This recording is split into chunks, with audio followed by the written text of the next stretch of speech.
No vídeo anterior, sobre história do pensamento econômico, que aqui no canal eu simplesmente chamo de história da economia, a gente descobriu que a teoria neoclássica da utilidade e do consumo tem como cavaleiros aí do Apocalipse, ou seus maiores representantes, William Stanley Jevons, Carl Mengel e Leon Walras. Então são três e eles têm concepções sobre a economia. Isso tudo aqui nos primeiros anos da década de 1870. Então, Jevons, Walras e Menger. E aí, então, esse foi o vídeo passado. A gente entendeu que tinham esses três caras e eles constituíam as mercadorias como fonte de prazer, que na verdade é mesmo, concordo com isso, né? E que existia uma utilidade, então, para cada mercadoria. E essa fonte de prazer que a mercadoria ela pode ser expressa a partir do seu nível de utilidade. Quanto maior a utilidade, quanto menor a utilidade, enfim, isso é o nível de prazer que traz ao seu consumo, né? E então, no vídeo de hoje, vamos ver como que isso foi se desenvolvendo, o que aconteceu depois disso, né? Como que eles chegaram a certas teorias pensando sobre utilidade, né? Porque hoje é uma coisa amplamente aceita já, até na microeconomia aí, principalmente, que utilidade é algo fundamental, né, para se entender consumo, para se entender microeconomia principalmente. Então, com palavras menos ambíguas, deixa eu mostrar o livro aqui, ó, o livro-texto básico que eu estou usando aqui no canal para tentar entender sobre história do pensamento econômico, ou então história da economia. Esse pequeno livro aqui que tem um viés socialista, tá bom? Então, eu não sou socialista de jeito nenhum, mas já que eu comecei esse livro, agora tem que terminar. Então, história do pensamento econômico do Hunt. Estou no capítulo... É um pequeno livro, mas eu gravo bem pouquinho aqui no canal, né? Um parágrafo por vez, praticamente. Então demora. Então é um livro introdutório apenas dessa playlist no canal, que é uma playlist específica de história do pensamento econômico, que faz parte de uma playlist geral sobre economia. Com palavras menos ambíguas, Walras reafirmou a ideia de que a utilidade era quantificável. Então foi Walras que trouxe essa ideia de que primeiro, a mercadoria ela é uma fonte de prazer. Sendo fonte de prazer, ela tem que ter uma utilidade. Tendo utilidade, também dá para a gente quantificar isso, afinal de contas, né? Então, Walras trouxe essa ideia inicialmente, de que era possível quantificar a utilidade. Abre aspas. Presumirei, portanto, a existência de uma medida padrão, que permita avaliar a intensidade de necessidades ou a utilidade intensiva, aplicável não apenas às unidades similares do mesmo tipo de riqueza, como também a unidades diversas de vários tipos de riqueza. Essa é a citação dele, de Walras. Estabelecidas, então resumindo até aqui, a gente entendeu que são esses três pensadores e eles foram progredindo na forma de pensar, né? Mercadoria é fonte de prazer, se é fonte de prazer é porque ela deve ter alguma utilidade, e se ela tem alguma utilidade, então é possível quantificar. Beleza? Paramos aqui. Estabelecidas as magnitudes presumivelmente quantificáveis, com as quais pudessem trabalhar, o passo seguinte foi elaborar fórmulas matemáticas, ou seja, a famosa modelagem matemática, gerais que possibilitassem demonstrar a existência de uma relação funcional entre a utilidade obtida pelo consumidor e as quantidades das diversas mercadorias por ele consumidas.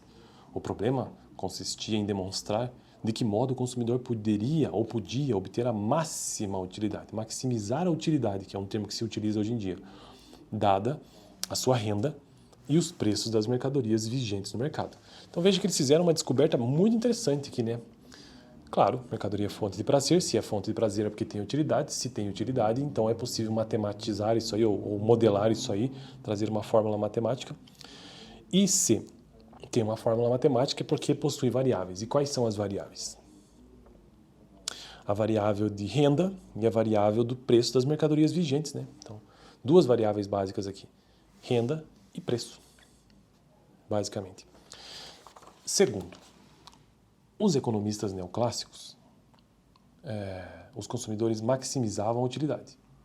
Então, dependente, né, tem que ver qual que é a relação dependente entre renda e preço, mas a gente precisa buscar o quê? A maximização da utilidade. Quando o acréscimo na utilidade derivado da última unidade consumida, expressa em termos em relação de preço da mercadoria, era equivalente ao acréscimo de utilidade derivado de todas as outras mercadorias. Em outras palavras, o último dólar despendido na aquisição de determinada mercadoria deveria propiciar ao consumidor o mesmo acréscimo de utilidade que o último dólar despendido na aquisição de qualquer outra mercadoria. Jevons já não mais Walras, mas Jevons, expôs a mesma teoria com outros termos, declarando que o consumidor maximiza a utilidade porque ele obtém tais quantidades de mercadorias que os resultados finais das utilidades de um par qualquer de mercadorias são inversamente proporcionais às relações de troca-preços das mercadorias. Suponhamos que existisse um mercado livre na qual os consumidores pudessem trocar livremente suas rendas por mercadorias. Movidos pelo interesse próprio, os consumidores procurariam maximizar a utilidade. Os neoclássicos concluíam que, dada a contribuição existente de riqueza e rendas, os consumidores, ao adquirirem mercadorias, distribuíam sua renda de forma a maximizar o bem-estar de todos. Sim, né? Porque cada um buscando o seu próprio bem-estar, no fundo, eles acabam contribuindo para o bem-estar de todos, né? Imagine que eu estou querendo fazer o meu melhor aqui, você também, o fulano também, ciclano também. Então, obviamente que, no geral, a tendência é que todos se deem bem no geral. Claro que não é um caso específico, porque pode ser que uma pessoa não queira buscar o bem para si mesma, né? Então, existem essas relações. E um último comentário que eu quero trazer aqui sobre essa... Já acabou o vídeo por aqui, da questão temática sobre a teoria neoclássica da utilidade do consumo, porque no próximo vídeo eu quero tratar sobre a teoria neoclássica da produção. Então, essa questão marginal, né, esse pensamento marginal que surgiu possivelmente aqui pelo que eu entendi, aqui nesse contexto, então, dos neoclássicos, Jevons, Walras, sobre essa questão de tornar a utilidade matemática. Então, como é que eu poderia dar um exemplo disso? Imagine assim, ó, na verdade, isso é uma coisa bastante intuitiva e até natural. Estou comendo sorvete, beleza? Então, o meu primeiro sorvete é uma beleza, né? Nossa, estou num dia muito quente, ensolarado pra caramba. Estou ali no primeiro sorvete, beleza, aquilo ali está maravilhoso.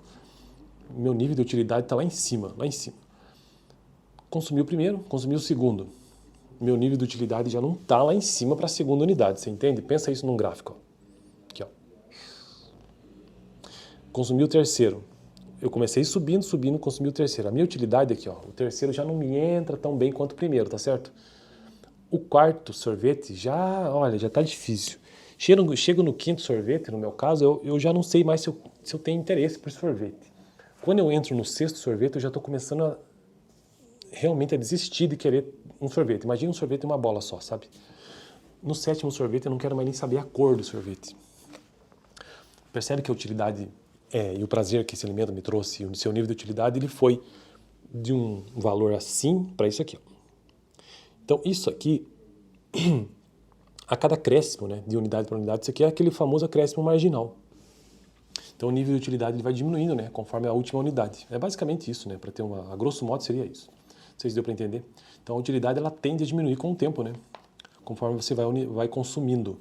Ela é X no início, depois é X menos 1 nas próximas, supondo aqui. Beleza? Então, no próximo vídeo, como já disse, quero tratar sobre a teoria neoclássica, mas sobre a produção. Valeu!